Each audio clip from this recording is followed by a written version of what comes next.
Oh, I get my phone.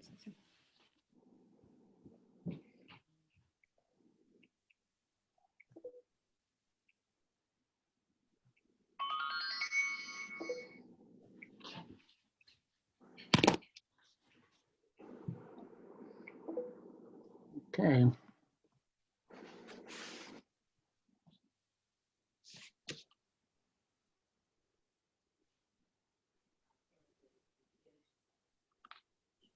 Okay, I think we're going to get started. So thank you all very much for signing in, and it's really wonderful being cooped up in the house all day, despite working and speaking to the world, to be able to connect with family and friends and people who are signing in, and perhaps get ourselves out of thinking about Corona and look forward to Pesach, which is in Yetz Hashem a few weeks away.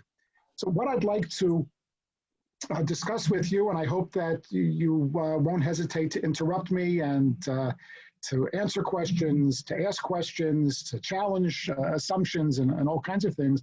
Talk about the mitzvah of Sippur Yetziyat Mitzrayim. What is this this great grand activity that we engage in at the Seder of telling the Passover story? And I'd like to identify a number of purposes of the mitzvah of Sippur Yetziyat Mitzrayim through the formulation of the Rambam. And we'll be sharing those things on the screen as we progress.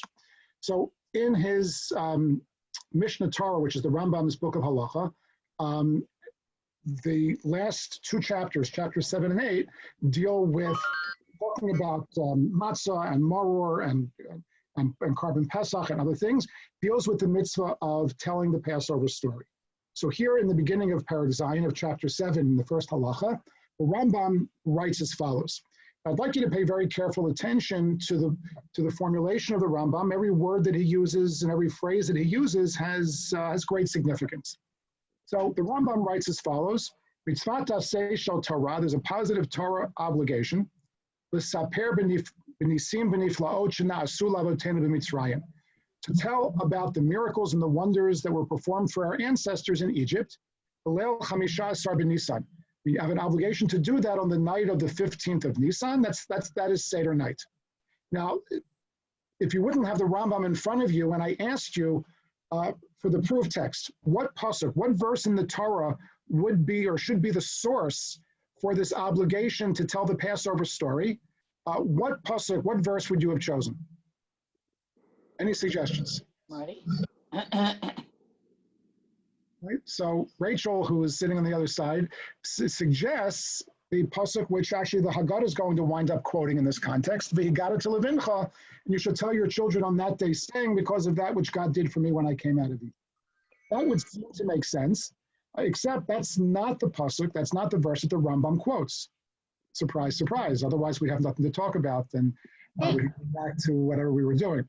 The Rambam quotes a different pasuk. He quotes the pasuk, "Zachor et hayom hazeh asher yetzatem miMitzrayim." Remember this day in which you came out of Egypt. Now, why does he prefer that? Why does he prefer that verse? And it's actually based on a Gemara in Psachim, which I will spare you of at the moment. He chooses this verse because from the word Zachor, we know the way, and it continues by saying, "Kamoshin Amar," as the verse says, "I'll swear Zachor et Yom HaShabbat." Remember this. So what obligation do we learn from Zachor et Yom HaShabbat? What does it mean? What's the mitzvah of remembering Shabbos? What do we need to do? What was it? Kiddush. Kiddush. Kiddush, which is correct. So Zachor is more than just a mental activity of remembering, but Zachor means to make Kiddush, and we'll skip ahead for a second.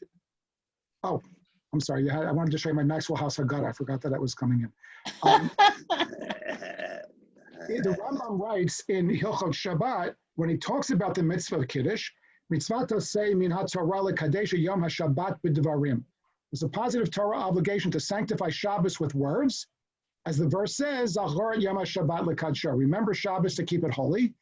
Kolomar, and he explains what the word Zachor means. Zachor really doesn't mean mention. But according to this, Zachrehu Zechirat Shevach v'Kiddush. Zachrehu doesn't mean that doesn't mean to remember, but rather it means to mention. You have to mention on Shabbos. You have to use words of shevach, of praise, and words of kiddush, and words of sanctification. And that is the obligation to remember, or to mention Shabbos as it comes in on Friday with kiddush, and as it goes out on Saturday night with Havdalah. Keep in mind for a moment, we're going to come back to this, Zachreyu Zechirat Shevach, praise, and Kiddush, and sanctification. We're going to come back to it and see what it means. But this is the obligation. Then there's a mitzvah of Zachor to remember Shabbos, to remember the Exodus, or to talk about the Exodus, right? The mitzvah to talk about the Exodus. Now, how do we know that it's on the 15th of Nisan? Then the Rambam quotes the verse, you should tell your child on that day, saying, because of this that God did for me. What is because of this? So the Mechilta says,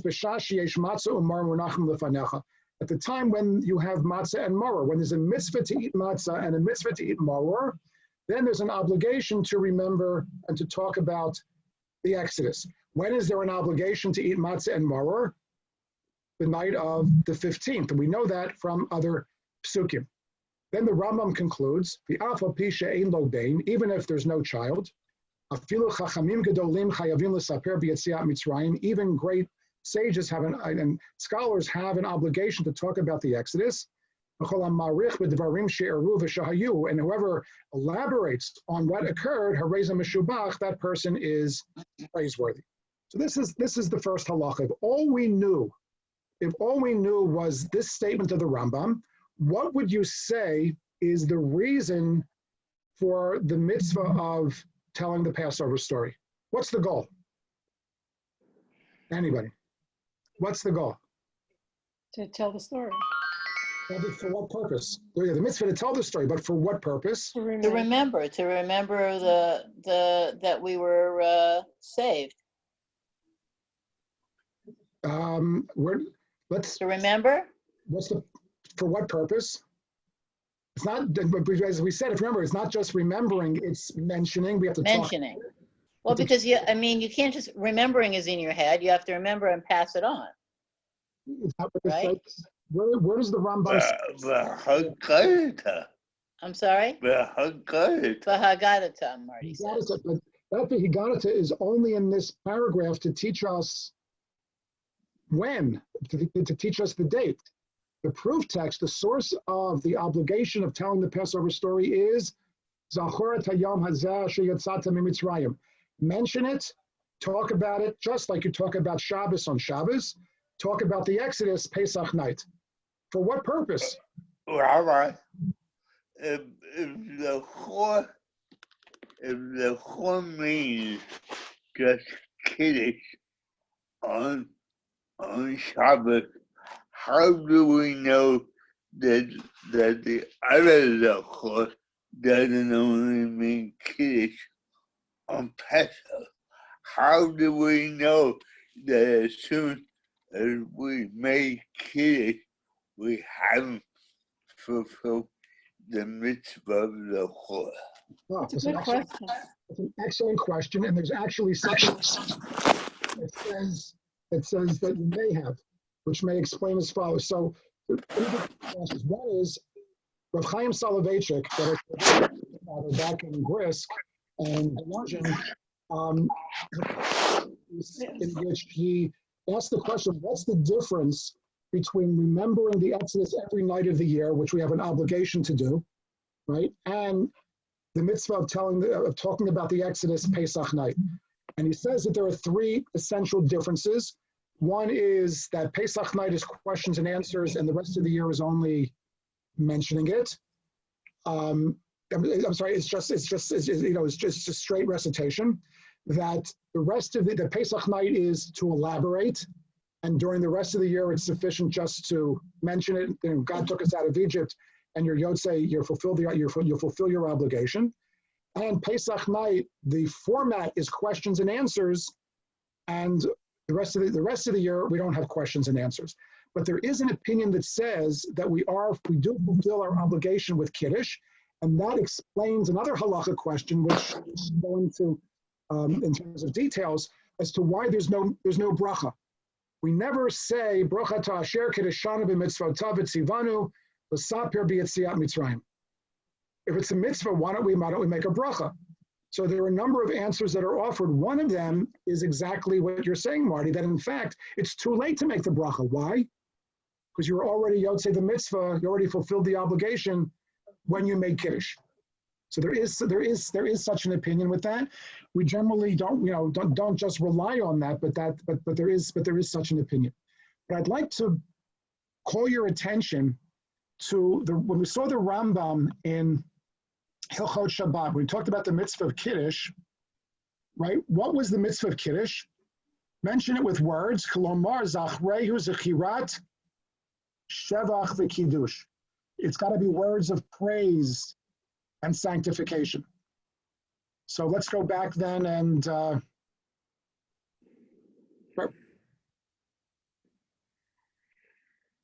let's go back then and look at this again. What would then be the purpose of telling the Passover story? Praising God. As a matter of fact, our next slide says praise and thanksgiving. But the purpose of Sippur Yetziyat, of telling the story Pesach night, is to give praise and thanksgiving to God. It's an extended form of Hallel. Now, there are two ways in which we can give praise and thanksgiving to somebody. One is to sing, to sing Hallel, to sing somebody's praises. You're wonderful, you're great, you're kind, you're compassionate, and use all kinds of adjectives.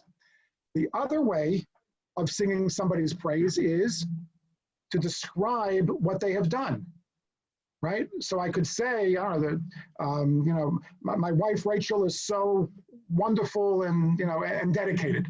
But if I go and I tell you all the things that she does and how she gets up at 3 o'clock in the morning, so I'll have hot coffee when I wake up, and so that the Negelwasser next to my bed is warm water and the towels are freshly laundered and freshly dried. And the more I tell about the things that she does, it's also a form of praise and thanksgiving. And so it seems to me what the Rambam is saying here, that the essence of telling the Passover story is to praise God. And that explains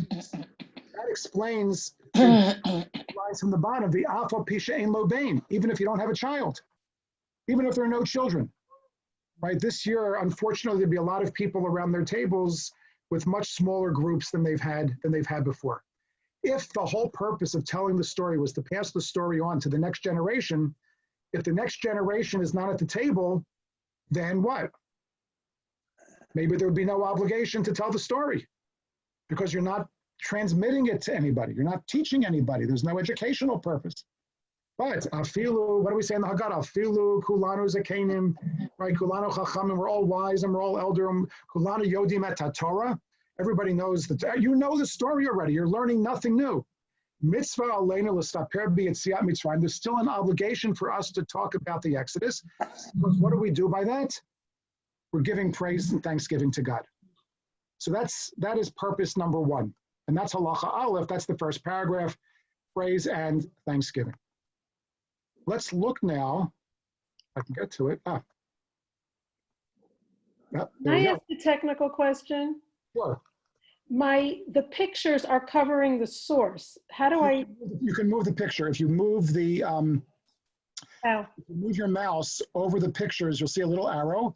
And if you put it on the black bar on top and you hold down the mouse. Oh, got it. Okay, thank you. Sorry. Okay, got it. Yeah. That was the first paragraph. Let's take a look at the second paragraph. Here the Rambam says, mitzvah lahodia lebanim.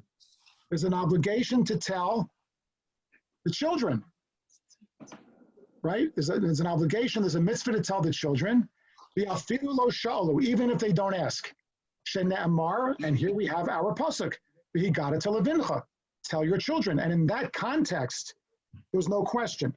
You have the four sons, right? And each one has a different question, because when they're mentioned in the Torah, in 3 of those psukim, it talks about questions or things that they say. This pasuk, there's no introduction of a question. It just says you tell them. So even though there's no mitzvah, just parenthetically, Sajagon is of the opinion that if nobody asks any questions, there's no Torah obligation to tell the Passover story.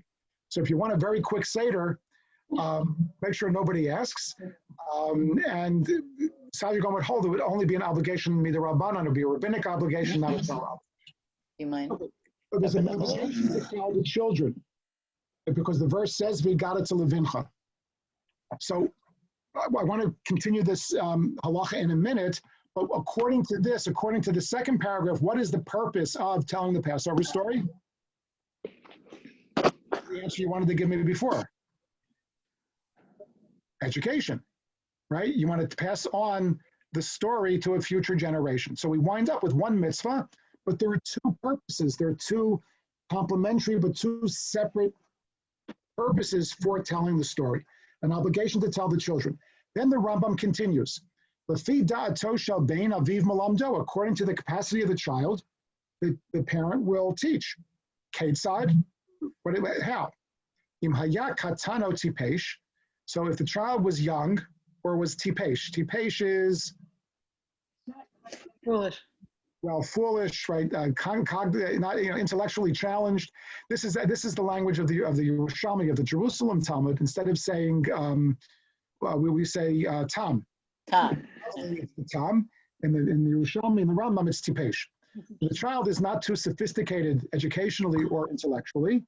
Omerlo, what do you say to him? B'nei kulanu hayinu avadim. My child, we were all once slaves. Kamo shifcha zo o kamo eved zeh.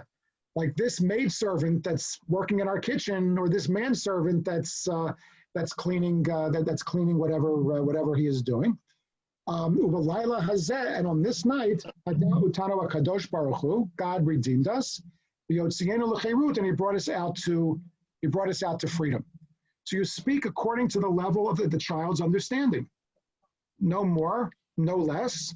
Use of props, which we have not just by having hired help in the house, maybe according to the Rambam, I don't know, there's a mitzvah to have hired help to bring them in, I don't know. But according to that child's capacity.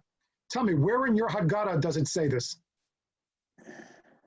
Where's that line in the Haggadah? It's not there, right? No. It's not there. Okay. Well, isn't the remez like with at petach lo that you should tell them? So there's a hint that we have to speak, but this language, this phraseology is not there.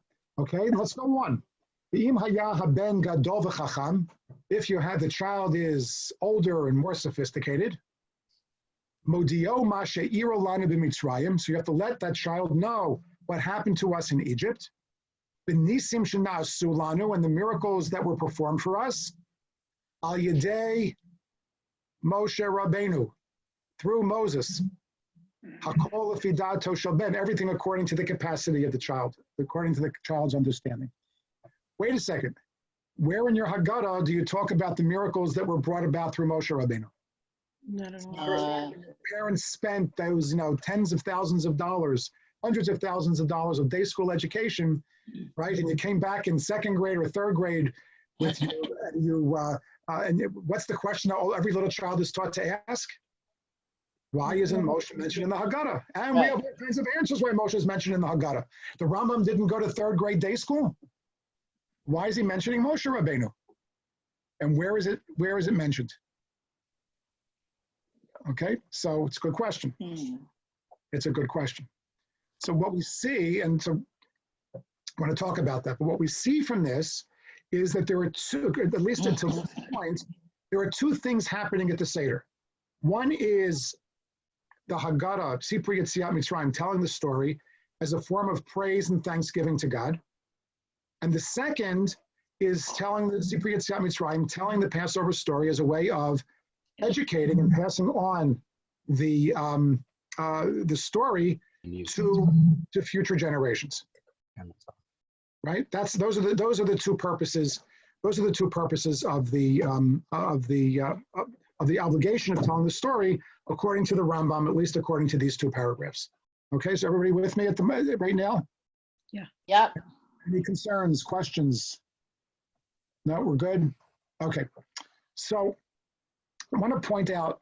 Wait, excuse me 1 second. Do people use this Rambam as part of the Seder thing to give for more details, kind of? So it's interesting. The Rambam, after chapter 7 and 8 in Chametz and Matzah, which are the last two chapters, he has a Haggadah. And his Haggadah is 98% the Haggadah that we have. Mhm. These statements, we were slaves like this servant, or here's the miracles that Moshe is responsible, is not in his Haggadah. Hmm. So what's he talking about? So I would like to suggest to you that in fact, something very profound and something very important is happening here. And that the Haggadah, the text of the Haggadah that we have, that we got from Maxwell House, you got from, I don't know, whatever else it was, That's right. is only for the first halacha aleph, only for the first paragraph. That is the text to sing God's praises, for praise and thanksgiving to God at the Seder. And one of the proofs of that is, whose name is not mentioned? Moshe. Right? Moshe is not mentioned, because it's not about Moshe, and it's not about history. It's about praise and thanksgiving to God himself. And we praise God by telling the story, and we praise God through words of Hallel. We call Hamar B'Hareza Meshubach, and the more you tell, the more praiseworthy it is, right? Because the more I go into details about the Exodus and the miracles that took place, the greater is the praise. The greater is the praise to God, right? Let me ask you a question: how many people with children? Let's say you have a 5-year-old, you have a 10-year-old, you have a teenager. What's the difference? How old the child is? Would you say that your obligation in teaching that child, in the second part of it, the educational part, would you say Kol Hamar B'Hareza Meshubach? The more you tell, the more praiseworthy it is. Not necessarily. You can lose your audience. You lose your audience. If you have a child, right? So by the time daylight savings time is already upon us, the meds have worn off 2 hours before you even sit down at the Seder, right? So you may have 45 seconds. You may have a minute and a half. You may have, who knows, right? You have to take advantage of that time that you have. And if you go on and on and on, you haven't fulfilled your obligation. That's one point. So it would seem to me that, and we'll get to this, talk about in Talmudic study and in halachic study, speak about a nafkamina. You want to know what the halachic difference is, or what the consequence is between one explanation or another. So if what we're suggesting is correct, that one aspect of the mitzvah is to praise God, and the second aspect is to educate our children, then Kol Hamar B'Hareza Meshubach, elaborating, is only applies to praising God and does not apply to education. Secondly, right, the Rambam quotes the Mishnah that says, Hakol lefi da'ato shel ben. Everything is according to the capacity or the child's understanding. Tell me, the Haggadah, the written text, the published text, the fixed text of the Haggadah, is for which child? The wise son, the wise child, the wicked child, the simple child, the one who doesn't know how to ask. Which child is the Haggadah written for? All of them. Darren says all of them. Rachel's piping up all of them, and I disagree. Is it for the one who's not there? No, I think that it's not written for any of them. It's not for any of them. Why? According to the capacity of the child, the parent has to talk to the child. And even in the Haggadah itself, right? If he's wise, right? So there we go. What's the answer? What's the answer in the Haggadah for the Chacham? Right? All the laws of Passover, including not to eat dessert after the Korban Pesach, not to eat after Afikomen. Right? That's the last statement. That's the last phrase in the last Mishnah of the Tractate of Pesachim. Because you're teaching him the whole Tractate of Pesachim, everything of all the laws of Passover. Okay, so it's interesting that if you look in the Torah, which quotes the question of the Chacham, of the wise son, that's not the answer the Torah gives. The Torah didn't know about the Mishnayos of Tractate Pesachim. You look in the Rambam doesn't quote that either, because the Rambam tells us you have to tell him the history and all the wonderful things that Moshe did. And that, right? And the Haggadah gives one answer, and the Torah gives a different answer, and the Rambam gives a third answer. Why is that? Because there's no fixed text. You have to know who your child is, right? This year, you have a chacham, you have a wise child who is, I don't know, 15 years old, right? Next year, you'll have a wise child who has another year of experience and more education, who's 16 years old. And 20 years from now, that same child will be 36 years old. What's the script for the chacham? It changes every year. What's the script for any child? It changes every year. It seems to me that the text that we have, which doesn't mention Moshe, and which elaborates and goes at length and plays the interpretations of verses, is only for halacha aleph, only for the first paragraph of Praise. praise and thanksgiving to God, which would mean that somewhere in the Seder, you have to stop reading the Haggadah, go off script, and have a conversation with each of the children around your table. And each child is different. And you have to know what to say, and you have to know how long to say it, and you have to know how to say it. So and if you don't do that, you haven't fulfilled your obligation. Right? In addition to that, and we're going to get to this a little bit later in a different context also, whose obligation is it? Let's say you have 3 generations around your table. You have the grandparents, you have the parents, you have the children. Whose obligation is it to teach their children at the Seder? The grandfather. The grandfather, Marty said? This is the grandfather. Why? They're closer. Because Because he had the mitzvah for his son, and he had the mitzvah for his grandson. Oh, so he's doubly obligated, one for the children, one for the grandchildren. And the parents only have one generation to worry about. You'll forgive me, I disagree. Okay. What about My sense is That happened Yeah. before. that's happened before, Marty said. it happens many times before. My sense is Now that you're every even. parent at the table has to have a conversation with each of his or her children at the table, which would mean the grandparents have to have a conversation. They have an obligation of, if we got it to Levincha, tell your children to the parents, and the parents have an obligation, we got it to Levincha, to tell their children. So we have all these side conversations that have to take place. Why that is, I want to get to, but I think that's another nafkamina, that's another distinction between these two between these two things. So you'll notice, as we mentioned, the obligation to tell your children there is no fixed script. It's got to be appropriate for each child as they are at that moment, not as they were last year, not as they were the year before. And if you wind up telling the same story in the same way, you may not have fulfilled your obligation. And it's got to be, you don't say call hamar b'harezim meshubach, it's got to be long enough, but not too long. Too short is no good, but too long is certainly no good. So, God willing, this year we'll be able to all go to shul Pesach morning after the Seder. That would be a wonderful thing. But what's the topic of conversation usually the first day of Pesach in shul?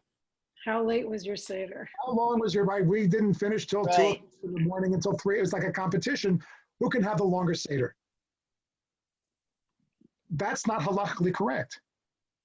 First of all, there may be an obligation to be finished before midnight. So that's another, which because of daylight savings time is around 1 o'clock.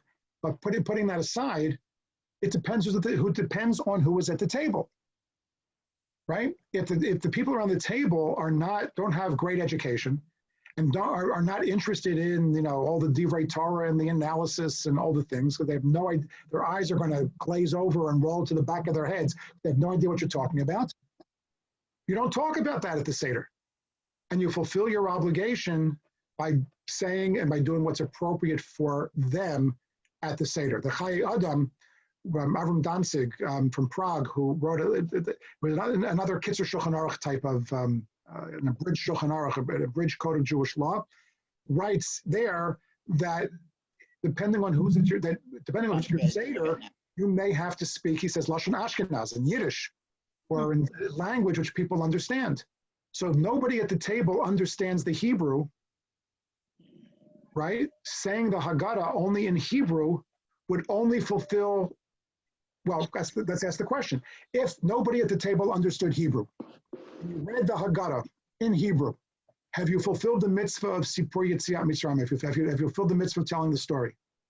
I guess you fulfilled the mitzvah of telling it, but only halfway because Half of people it. don't understand it. Which half would you have fulfilled? Yesheba. The first halacha. First Yesheba. one, praise to God. Just we daven and we say things we don't understand. But if it's singing God's praises, that you would have fulfilled. But if there are children or uneducated people at the table, you would not have fulfilled your obligation of telling the Passover story.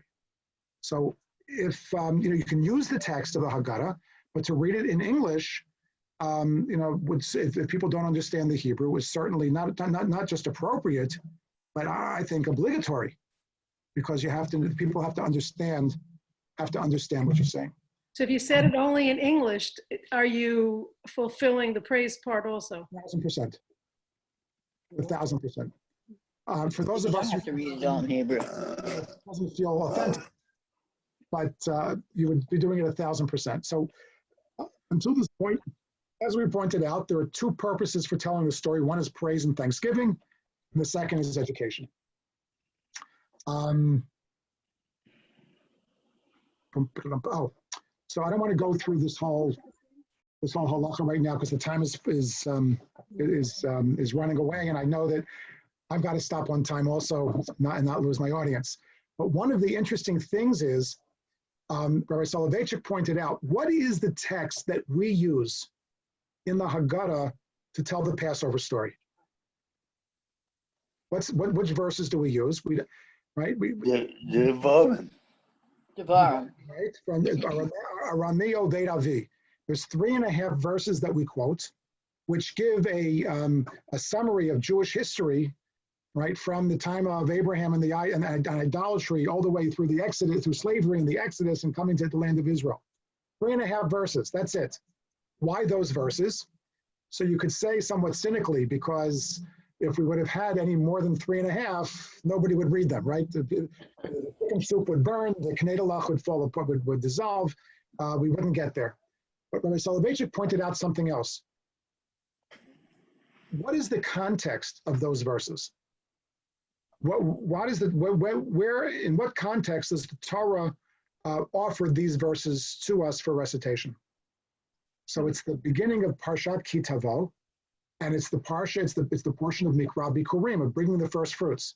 And the farmer in Israel, following Pesach, comes Shavuos, you have for the first fruits, there's an obligation between Shavuos and Hanukkah to bring those first fruits to the temple in Jerusalem. And when you did, you made a recitation.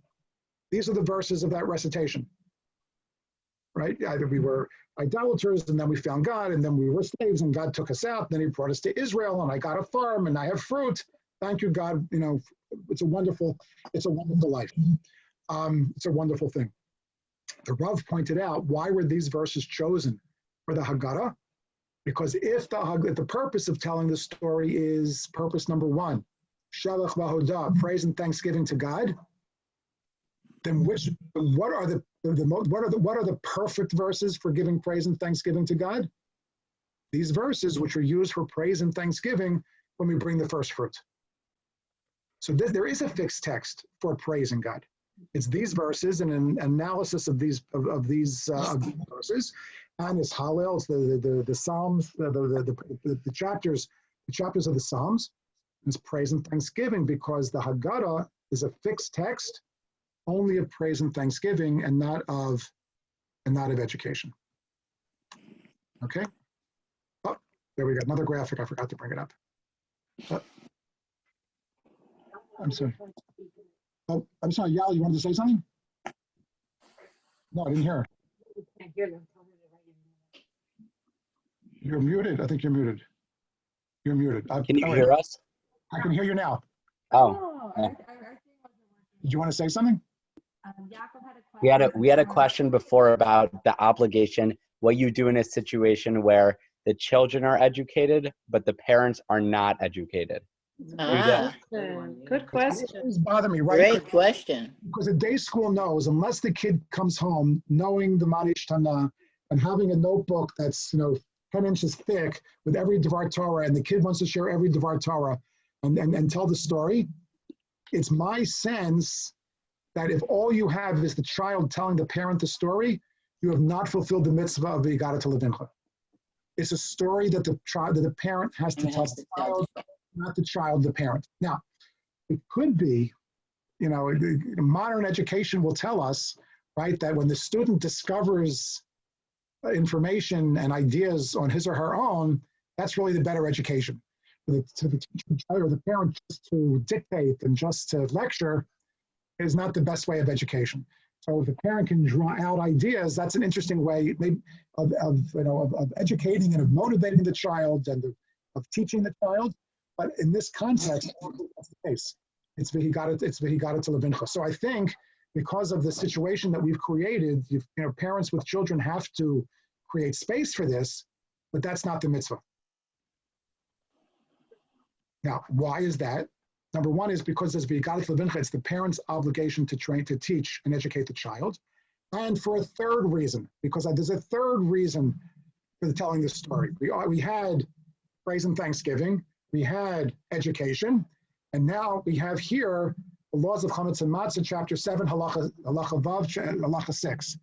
B'chol dor v'dor chayav adam laharot atzmo, ilu hu ba'atzmo yatsa atam mishibu mitzvah. In every generation, a person has to see himself, or Roman says has to show himself and act as if he himself came out of Egypt right now. Shene'amar, as the pasuk says, the verse says, v'yotanu hotzi misham, that God took us out from there. And that's what the Torah commands elsewhere. We have to see ourselves as if we are slaves and that we came from freedom, we came out to freedom, and that we were redeemed. So what does this mean? There's a third aspect of Sippur Yetziyat Mitzrayim. And it's very interesting how it's hinted at in the Haggadah as well. Because if I would ask you, if we didn't know this, what story do you tell? Who was the slave in the story? The Israelites. Our ancestors, the Israelites of 3,300 years ago were slaves. Yeah. And we're remembering an ancient event. But according to this, that's not the case. Who were the slaves? We are. We are. So something has to happen Pesach night. We go from a long view of ancient history, of events that happened to somebody else, to the immediacy of the Exodus that's happening to us right now. At that moment, we are coming out of Egypt. And what's fascinating about it, we start after Manishana Avadim Hayinu, right? We were slaves, and we talk about what happened to our ancestors in Egypt, and then all kinds of things. And then something fascinating takes place. Towards the end of Magi, towards the end of telling the story, so Rabbi Gamliel says, right, there are three things you have to talk about at Pesach. Night of the Seder, Pesach, Matzah, and Maror. So Pesach, what's the reason? Pesach shahayu avotenu ochlin. The Pesach, which they used to eat in the days, what was the reason? Because God passed over the houses of avotenu, of our ancestors in Egypt. The matzah we eat, what's the reason for it? Because it was Shum Shalo, he speak b'tzeikam shel avotenu lahachmitz, because our ancestors' dough couldn't rise. And the maror, because they embittered chayei avotenu, the lives of our ancestors in Egypt. So whose story is this at this point? Ours. Oh, whose story? Avotenu. This is what happened to Theirs. our ancestors. This is their story. This is their story. Immediately, and so we've just finished, the whole Haggadah, and we sing Dayenu, and we have we explain these three things, and everything is about the past. Then the Haggadah says,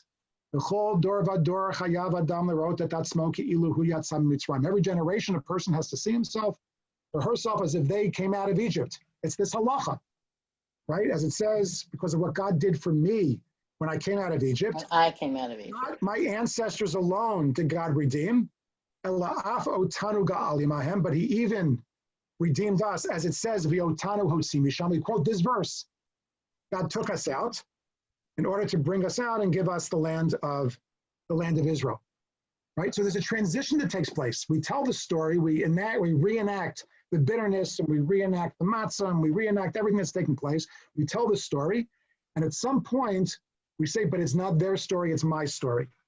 Then, very interestingly, we have 2 paragraphs of Hallel, and then we have the concluding bracha before we drink the second cup of wine. Listen carefully to the language of that bracha, and I don't have it for you on the screen, you have to listen. Hashem Elokeinu melech haolam, asher ge'alanu, v'ga'al et avoteinu mimitzrayim. Blessed be God, asher ge'alanu, who redeemed us and redeemed our ancestors. Wait a second, what just happened? Switched. Switched. We went from saying not only our ancestors, but also us, to saying us and then our ancestors. So what happens, the culmination, the pinnacle, the crescendo of Sippur, of Magid, of this part of the Seder is, it becomes my story, right? It becomes my story. If that's the case, there's a third reason then for telling about the Exodus, Pesach night. What is that? That it's my story. And my story, I have to transmit to my children so that it becomes their story as well. So the parallel that I can see for this is, let's say you have a Holocaust survivor. I remember somebody telling me about a grandparent who on the anniversary of that person's liberation would gather the family and tell his entire story. Oh. Word for word, exactly the same thing year after year after year. What was the purpose of doing that? Everybody there knew the story and everybody there could tell the story. What's the purpose? Because there's a value to telling my story. There's a value to telling my story. And whose story? It's the parent's story to the child, who is then going to make it the child's story, who God willing. Family story. It becomes the family story that each generation takes ownership of it and passes it on, which is why I was suggesting before, everybody has an obligation to tell the story. The grandparents tell the parents, and the parents tell the children. You can't skip a generation, because if you skipped a generation, what would it have been? It would have been the grandparents' story telling the grandchildren, and the children would not understand that it's the parents' story as well. Right? So that's the third aspect of Sippur Yetziyat Mitzrayim. That's the third thing that has to take place. So we have three reasons with regard to this. One is praise and thanksgiving. The second is education, and the third is Making it your story. the third is the personal story. What are the nafkimis? What are the differences between these various things? So here I'm very proud of myself. Number one, what is the text? I played with the slides. What is the text? If it's about praise and thanksgiving, it's the printed text of the Haggadah. Thank you, Mr. House, Max House, right? Who gave that to us. If it's education, May he be well. right? There is no fixed text. Maxwell House. Who the child is and what the child needs to hear and where that child is in life at that particular moment. There is no fixed text. Okay, that's one difference. Second difference, where is Moses? Like, where is Waldo? If it's about praising God, Moses doesn't belong there. If it's about history, then Moses certainly belongs there. Because if you tell the story without Moses, You got no story. the story, right? You have to do it. Number three, what's the length of the story? Right? If it's praising God, the more you tell. Right? If it's about educating a child who has a 2.5 minute attention span, the more you tell, the more you're taking away. The worse it is. Okay? And then who tells the story? So it's very interesting, and we didn't go through this at all. We don't have time to do it. There are different practices at Siddharan. In some Seders, everybody reads the Haggadah together. In others, one reads the Haggadah. But there's an obligation for you to praise God Pesach night. So we would invoke the principle of Shomea Ka'ona, like in Kiddush Friday night. One person says Kiddush, everybody around the table listens to it. They answer Amen. It's as if they've said Kiddush themselves. They get credit for having said it.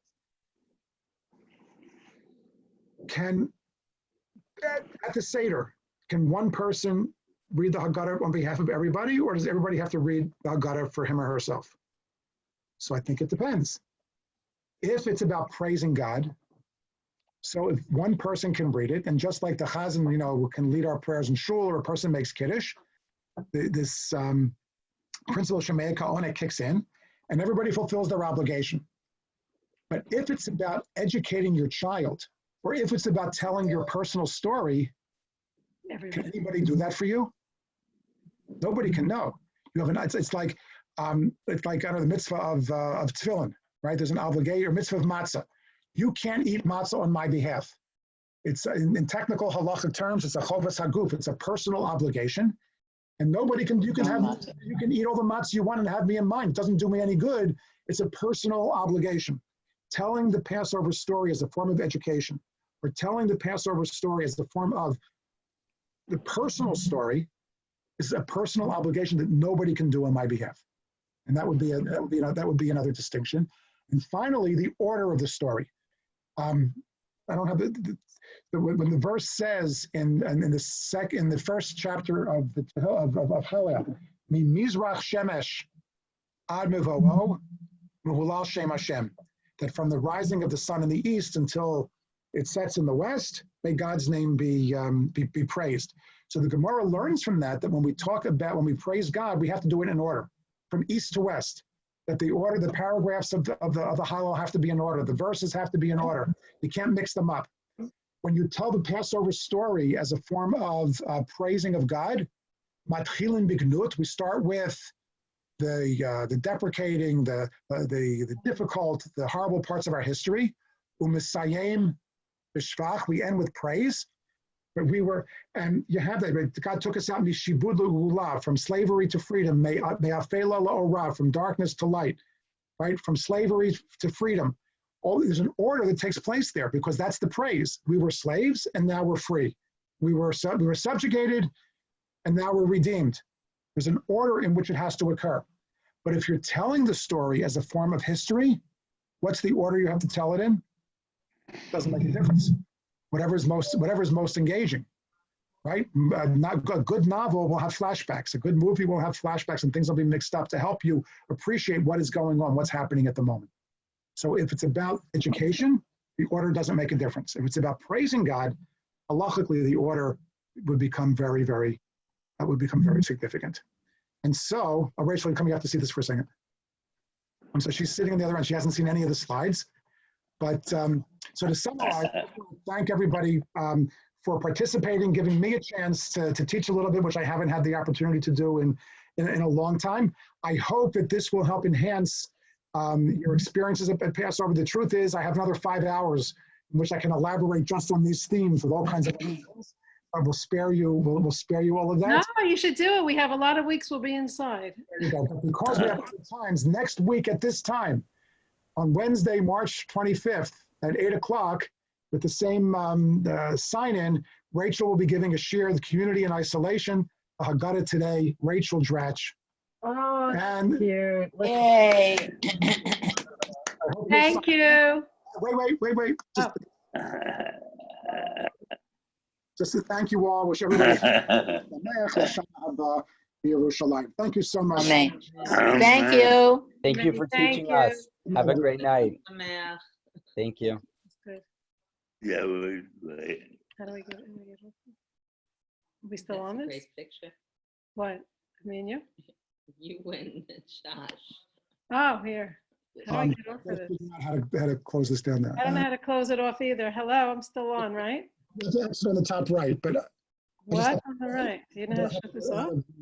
Oh, there we go. Okay, How do we shut this off? Right. I'll shut you off. Okay, bye. Thank you. You're still on. I'm still